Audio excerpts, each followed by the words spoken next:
Job chapitre 7 verset 1. Allons-y, 1, 2, 3. Le sort de l'homme sur la terre est celui d'un soldat, et ses jours sont ceux d'un mercenaire. Comme l'esclave soupire après l'ombre, comme l'ouvrier attend son salaire, ainsi j'ai pour partage des mois de douleur. J'ai pour mon lot des nuits de souffrance. Alléluia. Amen, amen. Vous pouvez vous asseoir, merci beaucoup. Le sort de l'homme sur la terre est celui d'un soldat. Est celui d'un soldat. Il y a dimanche surpassé, j'ai parlé de l'impact du jeûne. L'impact du jeûne.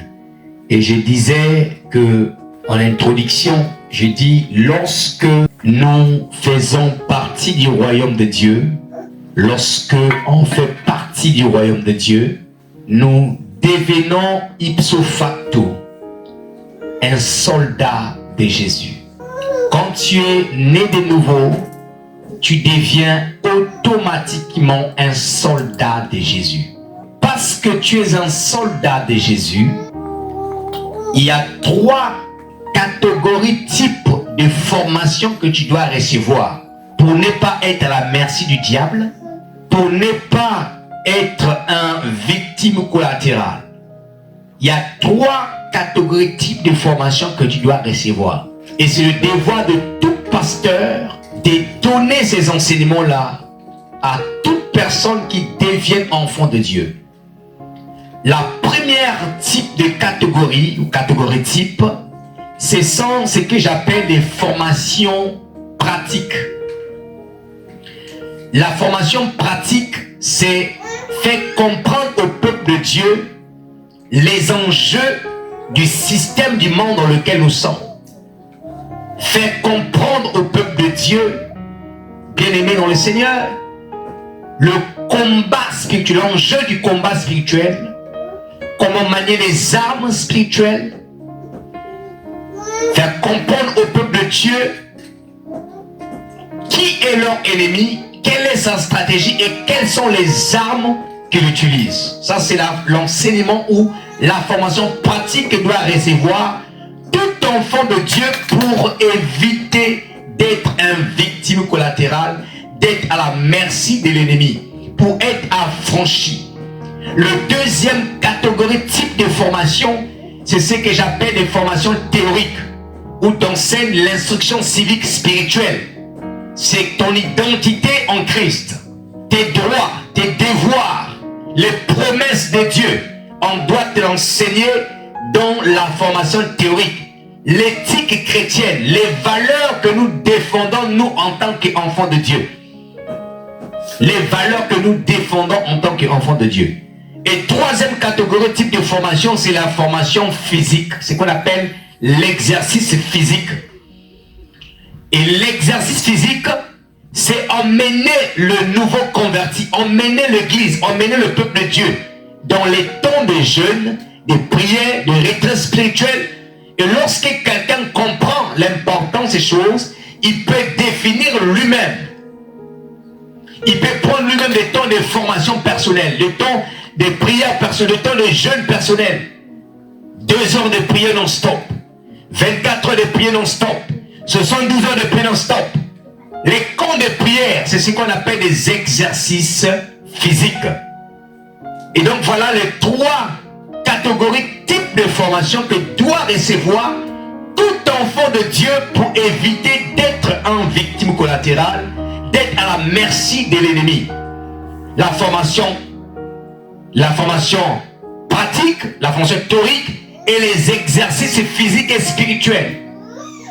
Et donc, le jour où j'ai introduit cela, je vous avais dit que j'étais en train de faire des travaux, que le Saint-Esprit m'a parlé de ça.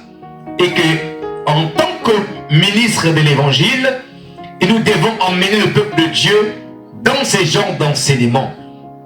Et j'avais parlé le jour en question de l'impact du jeûne. Et le dimanche qui suivait, le dimanche passé, le pasteur Georges est venu il nous a parlé de vous connaîtrez la vérité et la vérité vous affranchira, en mettant l'accent sur les princes de ces mondes des ténèbres. Amen. Donc, l'homme de Dieu qui nous a parlé, il était comme connecté à la pensée du Seigneur.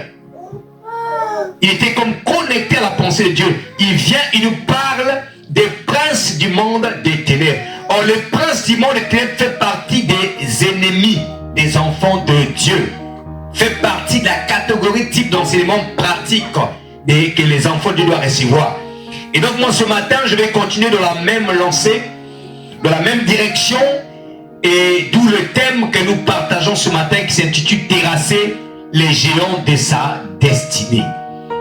Terrasser les géants de sa destinée. Et comme nous ne sommes pas nombreux, je vais emmener ça sous forme d'enseignement.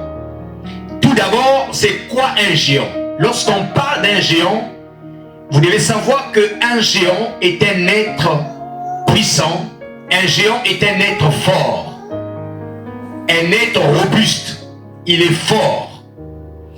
Les géants découlent, les géants physiques, découlent de l'alliance entre les anges déchus et les filles des hommes. Lorsque les anges ont quitté le ciel, ils ont été chassés, ils sont arrivés au premier ciel. Et quand ils étaient au premier ciel, ils observaient les filles des hommes. Ils ont pris des filles des hommes comme étant leurs épouses. Et c'est à partir de ce moment-là que les géants commencent à naître sur la terre. On va les lire tout à l'heure. Mais ça, c'est sous le plan physique. C'est-à-dire que les géants physiques, ce sont des êtres hybrides. C'est un mélange. Dieu n'avait jamais voulu cela. Dieu a créé chaque espèce selon son espèce, chaque être selon son espèce. Et donc, il y a l'espèce humaine et il y a l'espèce angélique. Et donc, lorsqu'il y a eu le trop croissement des espèces, il y a une corruption, hybridation. Et ce qui est hybride, ce qui est corrompu, Dieu n'est pas derrière. Et le mot géant en hébreu veut dire néphil, néphil. Et son pluriel, c'est néphilim. Les géants, quel est leur objectif? L'objectif d'un géant est d'imposer les valeurs du royaume de Satan dans une famille, dans une contrée, dans un pays. L'objectif des géants est d'imposer. L'objectif des géants est de prendre le contrôle d'un pays, de prendre le contrôle d'une famille, de prendre le contrôle d'un village, d'un quartier. L'objectif des géants est de dominer et d'assujettir. L'objectif des géants est de prendre le contrôle d'un héritage, prendre l'héritage d'un pays, en possession d'un pays. L'objectif des géants est de sortir les gens de la volonté de Dieu. Sortir les gens de la volonté de Dieu. Donc lorsque les géants te sortent de la volonté de Dieu, ils arrivent à prendre le contrôle sur un peuple, sur une population. Et dans la Bible, on nous parle de différents types de géants que nous allons essayer de partager ce matin avec vous. Il y a différents types de géants dans la Bible. Le premier type de géants, ce sont des géants bâtisseurs d'alliance. Aide-moi à dire bâtisseurs d'alliance. Bâtisseurs d'alliance. Et on les appelle également les néphilim. Les néphilim, les géants bâtisseurs d'alliance. On va lire cela dans le livre de Genèse, chapitre 6, à partir du verset 1 jusqu'au verset 2. Genèse, chapitre 6. Lisons la parole du Seigneur. Rendons grâce à Dieu. Il est écrit ceci dans Genèse, chapitre 6, à partir du verset 1. Il dit, lorsque les hommes eurent commencé à se multiplier sur la face de la terre, et que les filles leur furent nées, les fils de Dieu virent que les filles des hommes étaient belles, et ils en prirent pour femmes. Remarquez, on est les fils de Dieu. Ils ont pris pour femmes parmi toutes celles qu'ils choisirent. Alors l'Éternel dit, mon esprit ne contestera pas toujours avec l'homme, car l'homme n'est que chair. Et ces jours seront de 120 ans. Verset 4. les géants étaient sous la terre en ces temps-là après que les fils de Dieu furent venus vers les filles des hommes et qu'elles leur eurent donné des enfants. Et ce sont ces héros qui furent famés dans l'Antiquité. Donc, les premiers géants ont commencé à se manifester sous la terre lorsque les fils de Dieu, on parle ici des fils de Dieu, mais certains commentateurs disent que ce sont les anges dessus. Lorsque les anges ont commencé à prendre des femmes qui sont des filles des hommes, et là, à ce moment, les géants ont commencé à surgir sur la surface de la terre. Donc, les premiers types de gens, je disais que ce sont les gens bâtisseurs d'alliance. Les gens bâtisseurs d'alliance, ce sont des gens précurseurs. Ce sont des gens qui viennent, en fait, par les voies de la séduction, ils viennent ouvrir des brèches. Ils viennent établir les alliances entre les familles, entre les nations, entre les peuples. Ils viennent établir les alliances. C'est la raison pour laquelle vous allez voir que dans beaucoup de familles, par exemple, une alliance pouvait être établie. Un géant, lorsqu'il établit l'alliance dans une famille, même si la personne par qui il est passé pour établir cette alliance n'est pas, le géant fera en sorte que les clauses de l'alliance soient des clauses éternelles, soient des clauses à jamais. De telle sorte que la personne avec qui le géant établit l'alliance, si la personne n'est plus en fonction, si la personne n'est plus en vie, que l'alliance la puisse perdurer, que l'alliance la puisse en fait demeurer éternellement. Et c'est pourquoi vous allez constater par exemple, que ce soit dans les familles, que ce soit dans le pays, tu as des bonnes volontés, tu as des bonnes intentions de changer les choses. Lorsque tu prends les règnes, tu te rends compte qu'en fait, en réalité, ce n'est pas la personne qui est là qui dirige, mais il y a un géant derrière, il y a une entité qui dirige derrière. Et toi, quand tu veux changer les choses, tu es combattu. Voilà pourquoi il y a des systèmes pour les renverser. Il faut vraiment une armée des serviteurs de Dieu, une armée des enfants de Dieu dans la prière pour renverser les alliances qui ont été établies dans les familles. Les géants bâtisseurs d'alliances des Néphilim, ils viennent établir les alliances avec les êtres humains. Et donc les filles des hommes, en acceptant de faire alliance avec les Néphilim, avec les anges, ils donnaient le pouvoir. Ils ouvraient la porte à ces anges-là de pouvoir prendre le contrôle du territoire. En fait, le but c'est quoi? Lorsque les anges-là viennent établir l'alliance, qu'est-ce qu'ils font? Donc, en établissant l'alliance, ils ont maintenant droit en fait à l'héritage que vous avez. Voilà pourquoi ils ne choisissent pas n'importe qui. Ils choisissent des gens qui portent des étoiles. Ils choisissent des chefs de famille, des chefs de quartier, des ministres, des maires de ville, des présidents. Lorsqu'ils établissent les alliances avec eux, ils ont droit légal maintenant. Et c'est pourquoi, lorsqu'on va lire ici, l'Éternel, juste après la sortie des enfants d'Israël de l'Égypte, Israël sort de l'Égypte, Dieu va interdire le peuple d'Israël d'établir une alliance avec le peuple de Canaan. Pourquoi Dieu ne veut pas établir? On va lire ensemble Exode chapitre 34, verset 15 à 17. Exode 34, verset 15 à 17. Exode 34. Parce que lorsque tu établis l'alliance avec des entités qui n'ont pas les mêmes valeurs que le royaume de Dieu, que le même valeur que le Père Céleste, ils vont vous conduire. Leur but c'est de te détourner de la volonté de Dieu pour te connecter à leurs valeurs, pour que tu serves leurs valeurs, pour que tu serves leur intérêt et non pas servir l'intérêt du Seigneur. Quelqu'un est-il à la ligne à trouver? Exode chapitre 34, verset 15 à 17. Les géants bâtisseurs d'alliances, les Néphilim, ils bâtissent des alliances. Ils viennent prendre le but, ils prennent le contrôle. Ils contrôlent non seulement des richesses, mais aussi le contrôle de toute la famille. Il y a beaucoup de familles qui ont été livrées aux géants. Et toute une génération ne comprend pas pourquoi les choses ne fonctionnent pas comme il se doit. Parce que il y a des alliances qui ont été établies avec des géants. Alléluia. Et un élément que j'ai oublié de préciser, c'est qu'un géant peut être une autorité. Un géant peut être une domination. Un géant peut être un prince du monde des ténèbres, comme on nous l'a enseigné dimanche dernier là. Un géant. C'est-à-dire que, rappelez-vous, Paul a dit ceci: nous n'avons plus à lutter contre la chair et le sang.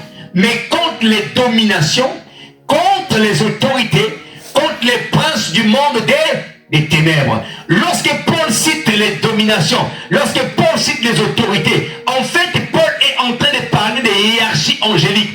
Domination, autorité, prince du monde des ténèbres font partie des hiérarchies angéliques. Donc, il dit ceci, donc dans les hiérarchies angéliques, il y a des dominations. Donc, un géant peut être une domination, un géant peut être une autorité, un géant peut être un prince du monde des ténèbres qui vient gouverner, qui vient régner sur une famille. Exode 34, verset 15 à 17, si quelqu'un a trouvé.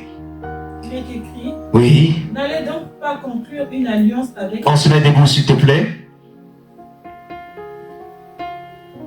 Vas-y. N'allez donc pas conclure une alliance... N'allez donc pas conclure une alliance avec les habitants du pays. Avec les habitants du pays. Car vous serez entraînés à vous prostituer avec leur Dieu. Ah, donc il y a un piège en établissant l'alliance. Le géant vient établir l'alliance avec toi parce qu'il sait qu'il va t'entraîner quelque part. Le but du géant, c'est de t'entraîner en fait à adorer leur Dieu, c'est prosterner à leur Dieu. Continue. Et ces gens vous inviteraient à manger de ce qu'ils ont offert en sacrifice. Puis vous prendrez parmi leurs filles des épouses pour vos fils, et leurs filles continuant à se prostituer avec leur Dieu, entraîneraient vos fils à faire de même. Alléluia. Bien-aimé, on voit très clairement dans ce passage, Dieu interdit une alliance avec un peuple qui ne partage pas les mêmes valeurs que nous. Voilà pourquoi je disais que dans les types de catégories de formation que doit recevoir un enfant de Dieu, dans la catégorie de la formation théorique, on doit enseigner l'instruction civique spirituelle. Dans l'instruction physique spirituelle, c'est-à-dire il y a les droits, les devoirs, il y a ce qu'on appelle l'éthique spirituelle, l'éthique chrétienne. On doit enseigner les promesses de Dieu. Donc on voit ici le but des géants, les premiers types de géants, ils viennent ouvrir la porte. C'est pourquoi faisons très attention avec qui nous faisons nos alliances. Les alliances viennent souvent. À quel moment souvent l'ennemi vient nous proposer des alliances? Souvent lorsqu'on est faible, souvent lorsqu'on est abattu, souvent lorsqu'on pleure, souvent lorsqu'on pense que rien ne marche, rien ne va pas. Et c'est là que l'ennemi te tend la main. Tu as un business, tu fais une activité, tu fais une affaire, ça ne marche pas, tu galères, tu n'as pas d'argent à payer ton loyer. C'est là que les gens te tendent la main pour te dire, viens rentrer dans notre secte, viens rentrer dans notre groupe. Tu fais le ministère, l'église n'avance pas, tu veux gagner les âmes, tu donnes tout. C'est là que l'ennemi vient te tendre la main pour te dire, nous avons un club de pasteurs, de serviteurs de Dieu, alors que derrière ce club, il y a des choses bizarres qui se passent. Tu vas voir que ton ministère va fleurir, tu vas voir que ton ministère va grandir. Les géants bien-aimés. Et quand tu établis l'alliance, tu livres le ministère, tu livres l'église à ce géant-là. À ce géant. Il prendra le contrôle de tout. Et pour t'en sortir de là, ça devient compliqué et difficile. Pourquoi? Parce que tu as scellé une alliance. Je connais une église, une assemblée où pour être membre de cette église, il fallait signer un contrat. J'ai dit, mais je ne trouve pas ces choses dans la Bible. Pourquoi signer un contrat pour être membre d'une église? Ça fait quand même bizarre. Voyez-vous ce genre de choses? On fait des alliances sans se rendre compte. Des alliances parfois qui nous suivent. Des alliances qui nous poursuivent.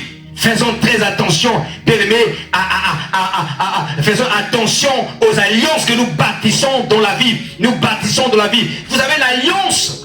Ça ne s'établit pas seulement, ça ne se ficelle pas seulement en allant dans la maison du féticheur, en allant dans la maison d'un diseur de bonne aventure.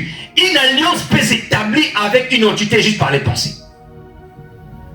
Juste par les pensées. Il y a un frère qui m'a donné un témoignage un jour. Il me dit, un jour il était tellement en galère, tellement qu'il souffrait. Il a dit ceci, il a fait un geste de main. Il a dit, s'il faut même que je me marie avec une sirène des eaux, je vais marier. Il fait un geste de main. Et lorsqu'il faisait le geste de main, il ne savait pas que ce geste en fait lui liait directement à sirène des eaux. C'est-à-dire que, en fait, les esprits contrôlent nos pensées.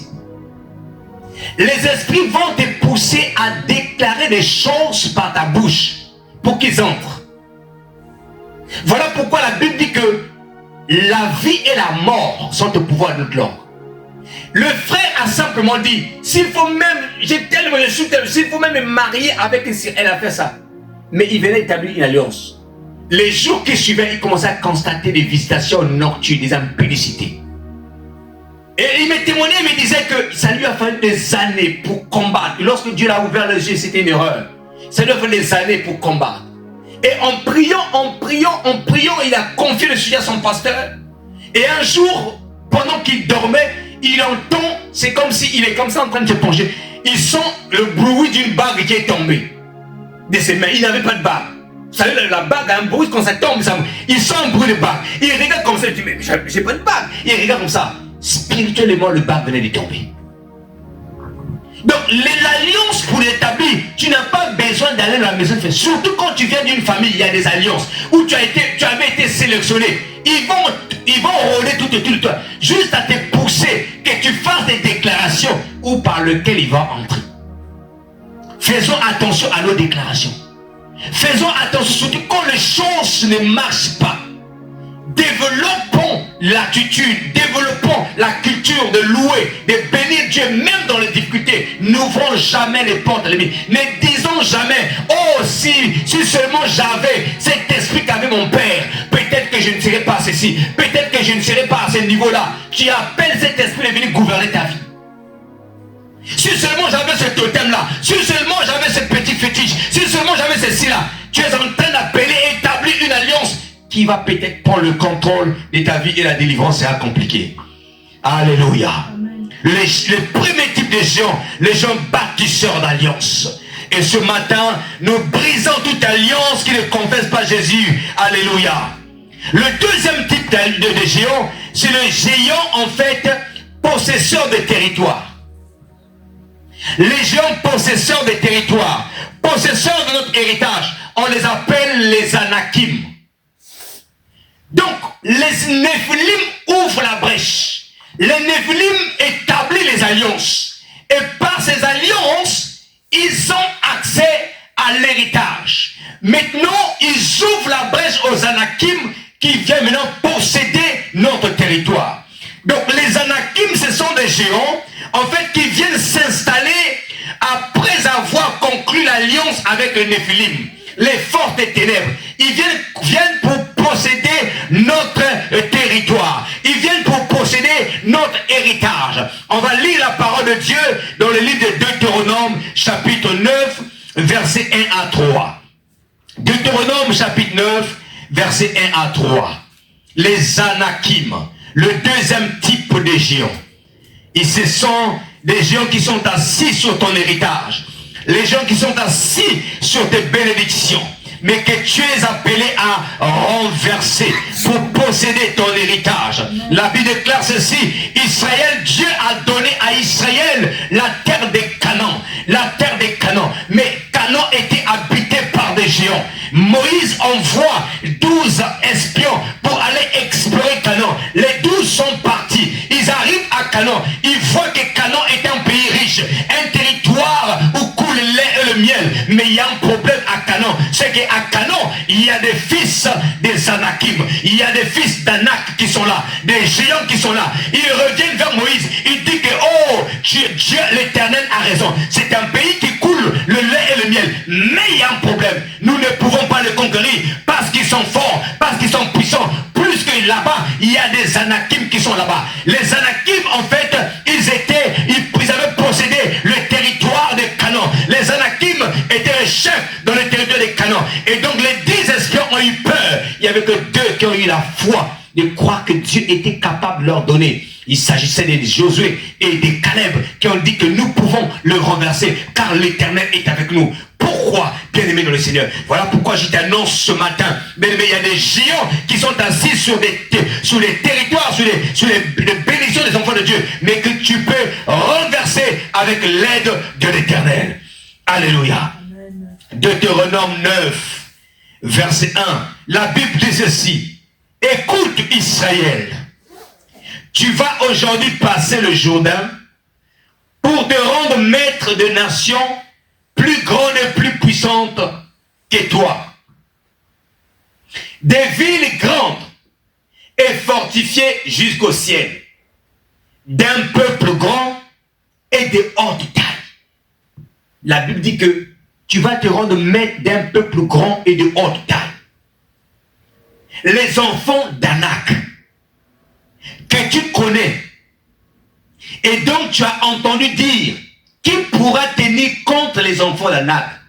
Sache aujourd'hui que l'Éternel, ton Dieu, marchera lui-même devant toi comme un feu dévorant. C'est lui qui les détruira et qui les humiliera devant toi, et tu les chasseras, tu les feras périr promptement comme l'Éternel te l'a dit. Alléluia. Amen. Que l'Éternel te donne la victoire sur les Anak. Amen. Alléluia. La Bible déclare ceci, que Israël, Dieu dit à Israël, tu vas prendre possession, mais il y a des Anak. Donc il était connu dans toutes les contrées que personne ne pouvait vaincre les Anakim, les fils d'Anak, parce qu'ils étaient des géants. C'était des gens grands. Il y a des gens qui sont connus de ta famille, ils ne sont invincibles. Ils sont irrenversables. Personne ne peut les vaincre, personne ne peut les renverser. Ils sont connus. Et j'aimerais te dire qu'ils ont raison. Même toi, tu ne peux pas si tu n'as pas l'Éternel.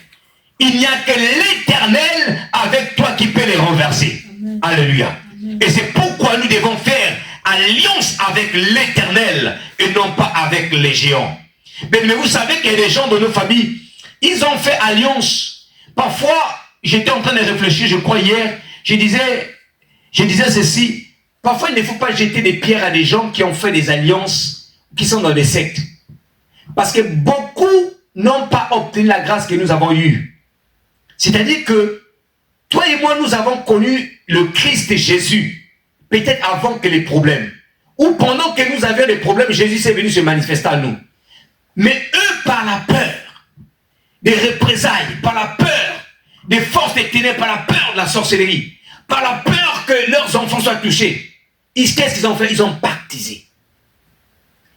Et donc, ils sont allés faire des alliances pour protéger leur vie, pour protéger leur travail, pour protéger leur descendance. Par la peur. Mais toi et moi, Dieu nous a fait grâce. C'est pourquoi on ne doit pas les jeter des pierres, mais on doit intercéder pour eux, pour que Dieu, la lumière de Dieu les rencontre et qu'ils sortent de ce milieu-là. Alléluia. Amen. Il y a des membres de nos familles qui sont dans les pièges du monde des ténèbres. Ils sont pris en otage. Notre mission à nous, c'est de prier pour qu'ils soient délivrés de ces otages-là et qu'ils soient connectés à Jésus, qui sait une alliance avec le Seigneur. Les Anakim, ils possèdent les territoires. On va encore lire 2 textes dans la parole de Dieu. Josué chapitre 11, versets 21 à 23.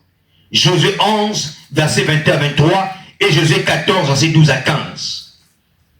Josué 11, verset 21 à 23, il est écrit ceci. Écoutez ce que la Bible nous dit.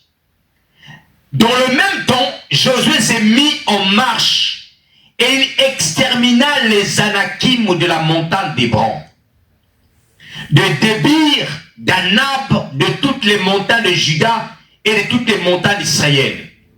Josué les dévoua par interdit avec leur ville. Il ne resta point d'Anakim dans le pays des enfants d'Israël. Il n'en resta qu'à Gaza et à Gath et à Asdod. Josué s'empara donc de tous les pays selon tout ce que l'Éternel avait dit à Moïse, et Josué lui donna en héritage à Israël. L'héritage était pour Israël. Mais sur cet héritage, il y avait des géants qui étaient là. Les géants qui détenaient cet héritage. Il y a des choses que Dieu t'appelle à faire. Il y a des choses que Dieu t'appelle à atteindre, mais qui sont dans les mains des Anakim. Bien aimé, je vais dire à quelqu'un ceci. Dieu est un homme stratège. Pose-toi la question, pourquoi Dieu donne un territoire où il y a des Anakim? Posons-nous cette question-là. Pourquoi Dieu n'a pas cherché une terre vide, vierge, où il va donner à son peuple? C'est pour nous dire ceci. Parce que l'Ancien Testament est l'ombre de choses à venir. C'est pour nous dire qu'il y a des choses qui t'appartiennent. Il y a de l'héritage qui t'appartient, cher Jessica. Mais qui est entre tes mains des Anakim? Qui est entre tes mains des gardiens des hôtels de ta famille? Mais que tu dois leur récupérer avec l'Éternel. Mais tu le récupéreras seulement quand Dieu te les montrera, quand Dieu te le parlera. Ou encore lorsque tu prendras conscience que les choses que je suis en train de vivre là, ce n'est pas normal. Ce n'est pas normal. Des pratiques qui ont été faites sur ma vie quand j'étais jeune, qui ont ouvert des brèches, ce n'est pas normal. Il faut que je ferme ces brèches, il faut que je récupère ma destinée. Dieu donne canon à son peuple. Le peuple qu'il a choisi, le peuple qu'il a appelé, le peuple qu'il a aimé. Il a dit à Moïse, il a dit à Pharaon, laisse aller mon peuple, laisse aller mon premier-né pour qu'il aille me servir. Mais je le servais où? Dans le désert et à Canaan où se trouvent les géants. Donc, ça veut dire que tous les biens, toutes les grâces, toutes nos bénédictions, nous ne le recevons pas seulement facilement. Il y a des bénédictions, il faut conquérir. Il y a des terrains, il faut conquérir pour pouvoir posséder ton héritage. Josué dit ici, la Bible dit que Josué marcha contre, il examina les Anakim de la montagne d'Hébron. Et Josué 14, verset 12 à 15, nous dit ceci. Il dit, donne-moi, ça c'est maintenant... Caleb qui parle. Il dit, donne-moi donc cette montagne dont l'Éternel a parlé dans ces temps-là. Car tu as appris alors qu'il s'y trouve des Anakim et qu'il y a des villes grandes et fortifiées. L'Éternel sera peut-être avec moi et je les chasserai comme l'Éternel a dit. Josué bénit Caleb, fils de Jephuné, et lui donna Hébron pour héritage. C'est ainsi que Caleb, fils de Jephuné, le Kénésien, a eu jusqu'à ce jour Hébron pour héritage, parce qu'il avait pleinement suivi la voie de l'Éternel, le Dieu d'Israël. Hébron s'appelait autrefois Kirjat Arba. Arba avait été l'homme le plus fort, le plus grand parmi les Anakim. Voyez-vous? Hébron, on donne à Josué, à Caleb, un territoire. Mais ces territoires de Hébron s'appelaient auparavant Kirjat Arba. Ils ont changé de nom, plus qu'ils ont conquéri cela. Alléluia. Lorsque Dieu te donnera la conquête d'un territoire, tu as le pouvoir maintenant de changer les noms. Alors, quand les géants dominent ta famille, ils ont imposé les noms, ils ont donné les noms, ils ont donné ceci, ils ont imposé les règles. Mais lorsque toi tu viens récupérer, tu as la capacité de pouvoir changer les noms. Kirjat Arba, il était l'un des plus grands des Anakim. Mais à cause de Josué et Caleb, les géants là ont été renversés et ils ont changé les noms de Kirjat Arba en Hébron. Et Hébron, c'est le territoire où David a été établi premièrement roi en Juda. Avant que David soit reconnu dans tout Israël comme roi, David a d'abord été établi roi à Hébron. Hébron. Et Hébron, c'est Josué qui avait combattu, éliminé les Anakim. Écoutez, il y a des géants que tu vas battre dans ta famille. C'est pour ouvrir une brèche à quelqu'un. Si Josué n'avait pas battu les géants, David ne serait pas roi à Hébron. C'est parce que Josué a ouvert une brèche. Et Dieu nous appelle en Christ à ouvrir une brèche pour les gens qui vont venir par la suite. Amen. Dieu nous a choisi pour ouvrir une brèche. Dieu nous a choisi pour battre les géants, pour terrasser les gens, afin que nos générations futures puissent venir s'asseoir, s'installer dans la paix et dans la joie. C'est que tu ne combats pas aujourd'hui, combattras ta vie ou tes progénitures plus tard. C'est que tu ne brises pas aujourd'hui, mais poursuivras tes enfants plus tard. Et c'est pourquoi aujourd'hui, aussi longtemps que Dieu nous ouvre les yeux, aussi longtemps que Dieu nous donne l'intelligence, nous devons combattre, nous devons briser. Alléluia. Amen. Nous devons briser. Oui, il y a des géants dans la plupart des familles de la terre. Même en Europe, il y a des géants. Et pire encore même, je dirais, il y a des géants. L'Europe est sous le contrat des géants puissants qui tiennent ces nations et qui exécutent petit à petit leurs plans. Petit à petit leurs plans. Et l'Europe devient de plus en plus, malgré les richesses financières, devient de plus en plus un royaume des impies. où on va voir beaucoup de choses abominables dans ces pays que nous appelons pays développés. Parce que derrière, il y a des géants forts, il y a des géants puissants. Les Anakim qui poussaient des territoires. Lorsqu'ils te voient avec une étoile, lorsqu'ils te voient avec un bien, lorsqu'ils voient que tu as quelque chose, ils viennent posséder le territoire. Tu es chef de village, chef de quartier, il veut posséder les territoires, il vient assigner des alliances. Oh bien-aimé, ce matin, que Dieu nous accorde la grâce, que tout territoire occupé par les Anakim ne soit récupéré au nom de Jésus. Ce que Dieu t'a donné est à toi. Et Dieu, avec son aide, que nous renversons les Anakim assis sur le territoire. Le troisième type de géants, ce sont des géants dominateurs, des géants esclavagistes. Ce que nous appelons couramment les Goliaths. Les géants esclavagistes. Les géants dominateurs. Leur but, c'est de prendre le contrôle des peuples pour les rendre esclaves. Ils prennent le contrôle pour rendre esclaves.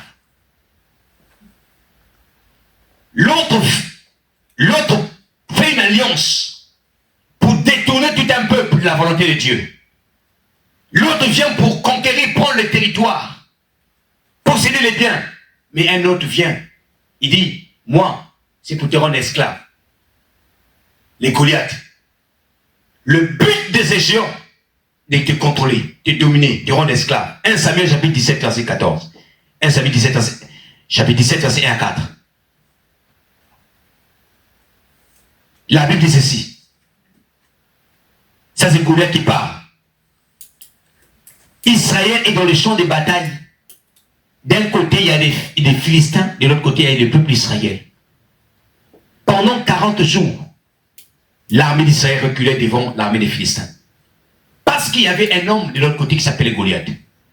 Et cet homme va lancer un défi. Écoutez le défi de Goliath. Il dit, choisissez un homme qui descende contre moi. Dans le verset 9, 1 Samuel 17, verset 9. Il dit, s'il peut me battre, qu'il me tue, nous vous serons assujettis. Mais si je l'emporte sur lui et que je le tue, vous nous serez assujettis et vous nous servirez. Vous nous serez assujettis, c'est-à-dire que vous serez nos esclaves. Gloire à Dieu pour David.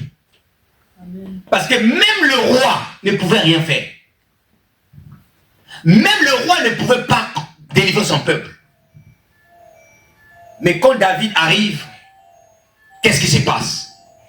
David s'informe de la situation. Et David va voir le roi et dit au roi, roi, je vais aller le combattre. Un défi est lancé à Israël. Israël veut devenir esclave de Goliath. Esclave des Philistins. Il y a des gens comme ça. Des gens dans nos familles. Ils tiennent les familles. Vous ne comprenez pas pourquoi les femmes ne sont que prostituées. Pourquoi les femmes ne se marient pas. Pourquoi les hommes multiplient toujours les femmes. Ils sont esclaves de l'impudicité. Esclaves de la masturbation. Esclaves du vol. Esclaves de ceci. Parce qu'ils sont tenus par les géants. Les géants esclavagistes. Dominateurs. Les géants, il ne veut pas te tuer. Lui, il veut que tu sois esclave de quelque chose. Esclave d'une valeur dont il tient. Si c'est un impudique, si c'est un esprit impur, lui il veut que tu sois impur. Que tu multiplies les hommes. Que tu multiplies les femmes. Lui, c'est ça. Quand aussi longtemps que tu le fais, il est à l'aise. Il y a une énergie qui lui soutire de toi. Les Goliaths qui te maintiennent dans la pauvreté. Tu es esclave de quémander. Esclave de tendre la main. Il ne veut pas te voir riche, mais il veut te maintenir dans l'esclavage. Et David vient briser cela. David est rendre libre le peuple d'Israël. Que Dieu fasse de toi David et ta famille au nom de Jésus. Amen. Que tu sois celui qui va rendre libre ta famille. Amen. Oui, il te tient. Il y a des gens qui sont les maladies chroniques depuis les arrière-parents. Les démons est là, le géant est là. Esclave de la maladie. Mais il faut des David pour se lever, pour briser les chaînes, pour briser les liens, pour couper ces choses, afin que la famille soit libre. David a taillé la tête de Goliath. Il a rendu à cet instant Israël libre. Israël est parti en joie. Et c'est pourquoi les femmes pouvaient chanter. David a tué 10 000 et Saoul a tué 1000. Sa renommée s'est répandue en Israël. Dieu leur a ouvert les portes à la maison, le palais royal, auprès de Saoul, en devenant son gendre. Le géant Goliath, le quatrième type de géants, ce sont des géants destructeurs. Les géants destructeurs. Et les géants destructeurs représentent les sorciers, les occultistes, les agents du diable, qui tendent les pièges aux enfants de Dieu pour leur tuer. Les géants destructeurs, ils ne viennent pas pour posséder, non. Ton territoire, pour te rendre esclave, non. Ils viennent pour te tuer. Ils te tendent les pièges pour te détruire. Les géants destructeurs. 2 Samuel chapitre 21, verset 15 à 22. 2 Samuel. Si quelqu'un peut nous faire la lecture. 2 Samuel 21. Les géants destructeurs. Ils viennent pour détruire. Ils vont te tendre des pièges. Ils vont vouloir te détruire. Les géants destructeurs. Faisons attention, bien-aimés, avec qui nous faisons l'alliance. Prions que Dieu t'ouvre les yeux, quels sont les territoires qui sont pris encore par des géants. Que Dieu t'ouvre les yeux. Lorsque Dieu t'ouvre les yeux, va à la guerre, va conquérir. Dis, donne-moi l'effort, Seigneur. L'onction nécessaire pour cette guerre, va conquérir. Fais attention aux Goliath. Les gens qui veulent te rendre esclave de quelque chose. Les gens qui ne veulent pas ta liberté. Fais attention. Je lis la parole du Seigneur. Nous rendons grâce à Dieu. Une nouvelle fois, il y eut guerre entre les Philistins et Israël. David et ses troupes se mirent en campagne pour combattre les Philistins. David était épuisé. Yishbi Benob, un descendant de Rapha, se vanta de tuer David. Il était ceint d'une épée neuve et portait un javelot dont la pointe de bronze pesait plus de 3 kg. Mais Abishai, fils de Tcherouia, vint au secours de David. Alléluia. Et mit à mort le Philistin. Alors les hommes de David adjugèrent le roi de ne plus venir avec eux au combat pour ne pas risquer de mettre le guide d'Israël en péril. Plus tard, à l'occasion d'une nouvelle bataille avec les Philistins, à Gob. Tu peux t'arrêter là, merci. La Bible dit ceci, les Philistins firent encore la guerre à Israël. David descendit avec ses serviteurs et il combattit les Philistins. David était fatigué. À quel moment l'ennemi veut nous détruire? Lorsque nous sommes fatigués. La fatigue, c'est quoi? C'est la perte de puissance, la perte de zèle, la perte d'énergie. Dans la vie de prière, la vie de méditation, la vie de jeûne, la diminution de l'onction. Lorsque l'ennemi sent que l'onction diminue, ta vie de prière a diminué, c'est là où il va profiter. N'oublions jamais. La Bible déclare que votre adversaire, le diable, rôde comme un lion rugissant, cherchant qui dévorer. cherchant qui dévorer. Et donc là, la Bible déclare que David est dans le champ de bataille, mais il est fatigué. Et il y a un géant qui s'appelle Shishbi-Benob qui veut frapper David. C'est-à-dire que s'il n'y avait pas un certain Abishai, David serait tombé en guerre par un géant qui s'appelle Shishbi-Benob, un géant destructeur. Le seul but de Shishbi-Benob était de tuer David. C'est pourquoi, frères et sœurs, l'église de Jésus, nous devons être des Abishai des uns et des autres. Un Abishai, c'est quelqu'un qui prie pour l'autre. Un Abishai, c'est un intercesseur. Quand nous ne prions pas les uns pour les autres, voilà pourquoi il y a beaucoup de tombées, même au milieu des enfants de Dieu. Beaucoup de tombées. L'église est devenue infiltrée. Des gens à qui tu as confiance, mais sont ceux-là qui veulent te faire du mal. Ce matin, je voudrais dire à nous qui sommes là, soyons des Abishai. Prions. Lorsqu'on avait commencé l'église, j'avais tendance à organiser des chants de prières où je faisais par ordre alphabétique, j'ai demandé aux gens, un tel va prier pour un tel, on a arrêté ça, il fallait même qu'on le reprenne. C'est très important. Parce qu'on ne sait pas, frères et sœurs, qui est en danger, qui n'est pas en danger. Qui a des situations. Parce qu'il y a des gens qui ne racontent pas leurs histoires. Il y a des gens qui préfèrent les garder. Chose qui n'est pas bien. Il y a des combats, il faut les partager pour combattre avec les autres. Abishai. Il est venu au secours de David et il a tué Shishbi-Benob, le géant qui avait une arme sur le point de frapper David. Soyons des Abishai. Soyons des Abishai. Et non pas des Shishbi-Benob. Et j'écoutais un témoignage. Je crois que je l'ai partagé même avec la sœur Jessica. Un pasteur qui avait beaucoup de problèmes dans son église. Beaucoup de problèmes.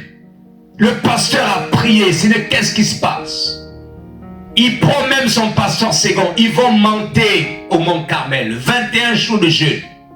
Sans savoir que celui qu'il avait pris, c'était lui qui créait ce problème-là.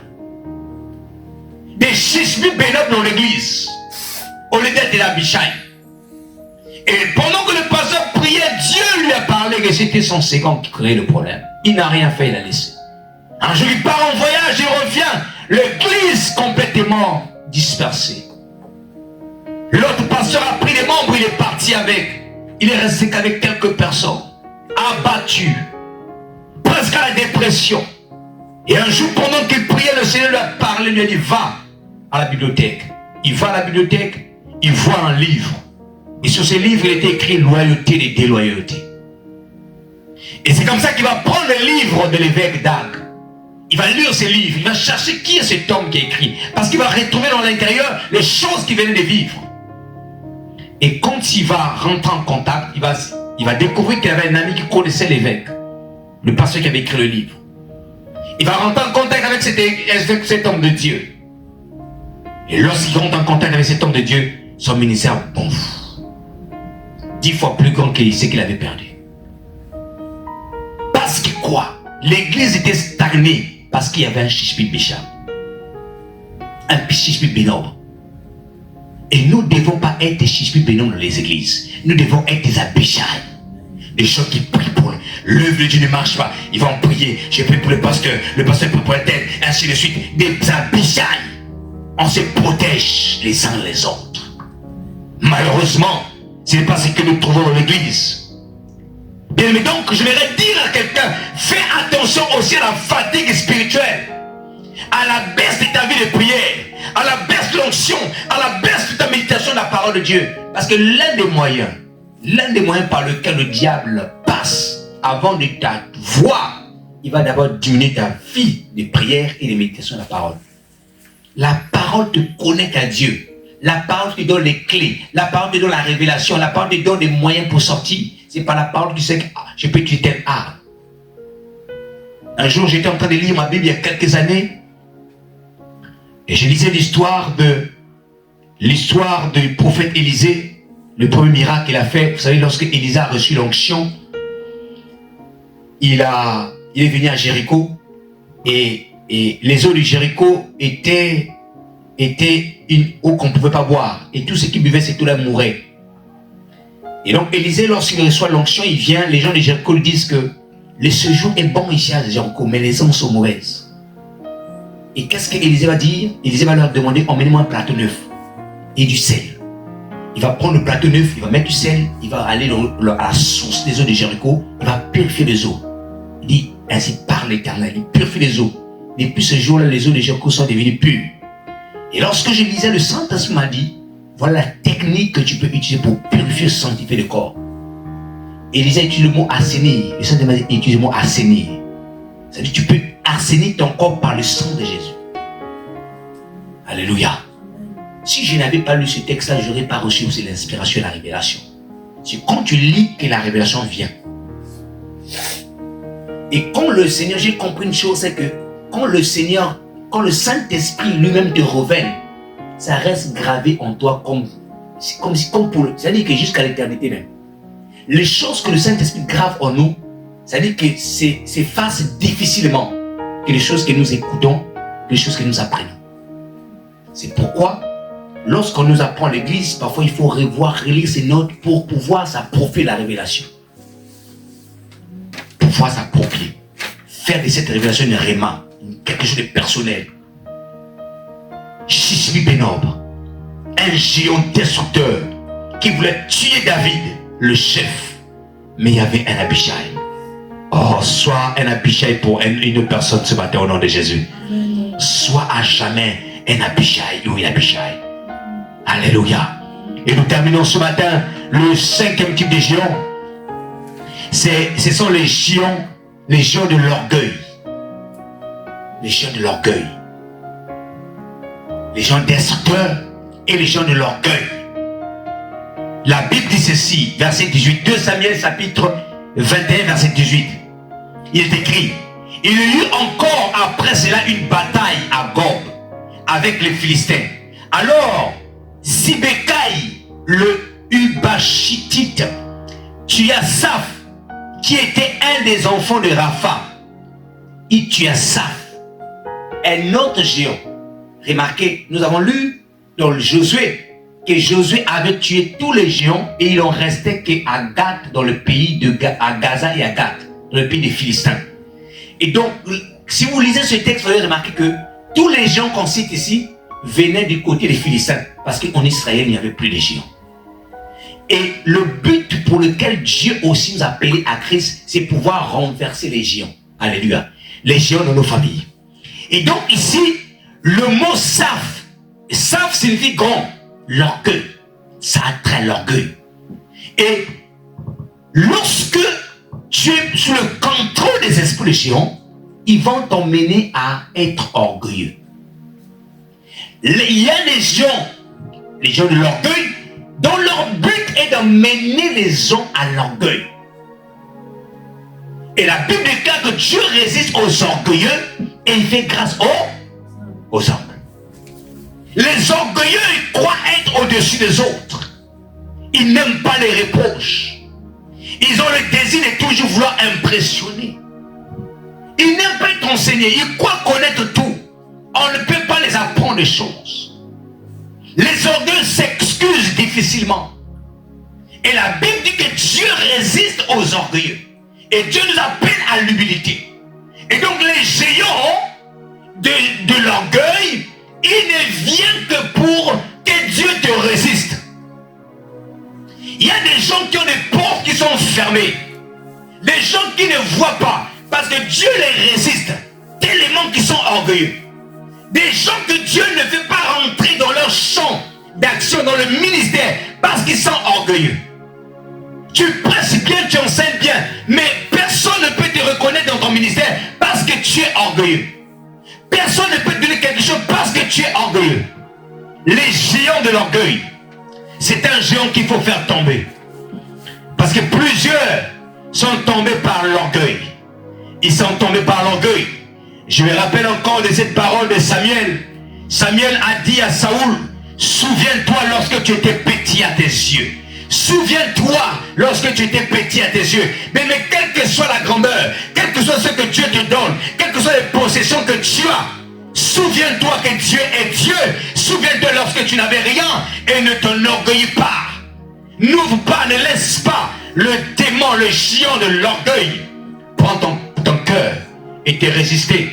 Et récemment, j'écoutais le témoignage d'un homme de Dieu. Et cet homme de Dieu il était aussi fonctionnaire dans un pays quelque part en Afrique. Et on lui avait donné une grande fonction. Et lorsqu'il avait pris cette fonction, il fallait qu'il restructure le service qu'on lui avait donné, comme à la direction, il était directeur général. Et donc, il est venu, il a construit un grand bâtiment. Il disait dans son témoignage que lorsqu'il avait construit ce grand bâtiment qui n'avait jamais été construit dans le pays, il dit, l'orgueil l'avait saisi d'une manière terrible. Mais ce qu'il avait ramené, ce sont les combats. Parce qu'il était dans un pays où les gens étaient habitués à voler. Et lui, il vient, il fait la différence. Il vient construire. Et quand les gens voient qu'ils ont construit, les gens commencent à dire, toi, tu es venu monter quoi ici? Parce qu'il venait de l'étranger. Il dit, tu vois, et les attaques ont commencé. Gloire soit rendue à Dieu qu'il était aussi un serviteur de Dieu. Et quand l'orgueil l'a pris, Dieu l'a ramené par les combats. Les combats.